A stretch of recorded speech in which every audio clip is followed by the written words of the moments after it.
روز 27 فوریه بازی جوابی پولفینال کوبک اسپانیا بین ریال و بارسلونا میگذرد. خاطراتتون میکنم که یکم بازی در کامپ نو مساوی انجام یافت با حساب 1-1. ҳамада салом дӯстон, шумо қарор доред дар канали Фут Бардорон. имрӯз мо гап мезанем дар бораи бозии ҷавобии полуфинали Кубоки Испания байни Реал ва Барселона. хотиррасон мекунем ки спонсори канал 1xbet. агар дар вақти регистратсия дар ҷои промокод таҷфут нависед 5000 рубл бонусом метиҳанд. барои бонуса гирифтан бояд ҳатман пурра регистратсияро гузаред ва дар шотон пул партонед. баъди автоматически бонус мегзара.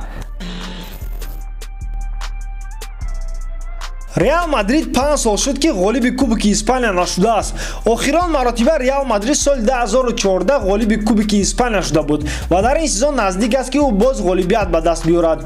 барои ин сафедпӯшон бояд бозии беҳтарини худро нишон диҳанд. охирон бозӣ байни ин ду даста бо ҳисоби 1-1 анҷом ёфт ва ин ҳисоб ба манфиати сафедпӯшон мебошад. агар онҳо боз мусовӣ кунанд бо ҳисоби 0-0 то онҳо ғолиб мебароянд, барое ки дар меҳмонӣ онҳо 1 гол задаанд.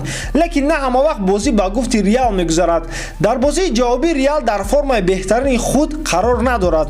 аввал чанд бозии хуб гузарон бо рақибони сахт, мусовӣ бо Барселона, ғолибият бо Атлетико ва Аякс дар меҳмонӣ, лекин ногаҳон мағлубият ба даст овард аз Жирона ва ғолибияти на он қадар боваринок бо Леванте ки ҳардуи голро дастаи шона аз зарбаи 11 метра зад.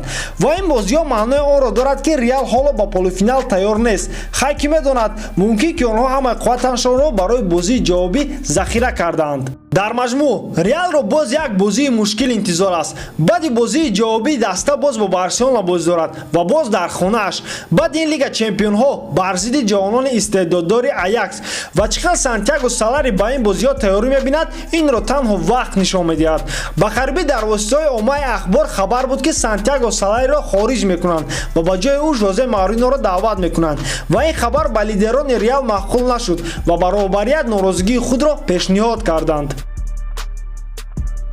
барселона дар ин бозӣ яроқҳои худро тайёр кардааст. аз ҳама асосаш ин ки Месси иштирок мекунад. эрнесто Валверде кӯшиш мекунад ва мехоҳад исбот кунад ки ӯ бе Месси ҳам метавонад ғолибият ба даст биёрад, вале аз дасти ӯ айни ҳол ин кор намебарояд ва мо шумо инро дар бозии охирони Барселона бар зидди Севиля дидем. хетрики Месси ин вохӯиро наҷот дод ки то ҳол Барселона дар ҷои якум қарор дорад ва дар ҷадвали холҳо аз Атлетико 7 хол пеш мебошад. дар бозии якум бо Реал Лео дар димтан ба майдон баромад, барое ки баъди травма дар формаи хуб қарор надошт. бисёр экспертҳо ба фикре омаданд ки баъди даромадани Лео дастаи каталонӣ бозии худро гум кард, аз сабабе ки ҳамаи бозингарон танҳо ӯро мекофтанд дар майдон барои пас додан. дар он бозӣ Лео дар дим тайм даромад, на ин ки аз аввали бозӣ. дар ин полуфинал бошад тамоман дигар хел бозӣ моро интизорай бо иштироки Месси, лекин ба хотир мерасонем ки дар аввали сезон Барселона Реалро ҳатто бе Месси ҳам ғолиб баромада буданд. букмекери 1xbet барои ғолибияти меҳмонон коэффициенти 2.45 медиҳад ва барои соҳибони майдон бошад 2.70. вале мо ба шумо тавсия намедиҳем ки ба ғолибияти ягонта ин дастоҳо монед, барое ки бозӣ дар ҳақиқатан нофаҳмост. ставкаи мо дар ин бозӣ ҳардуи дастаҳо гол мезананд бо коэффициенти 1.60.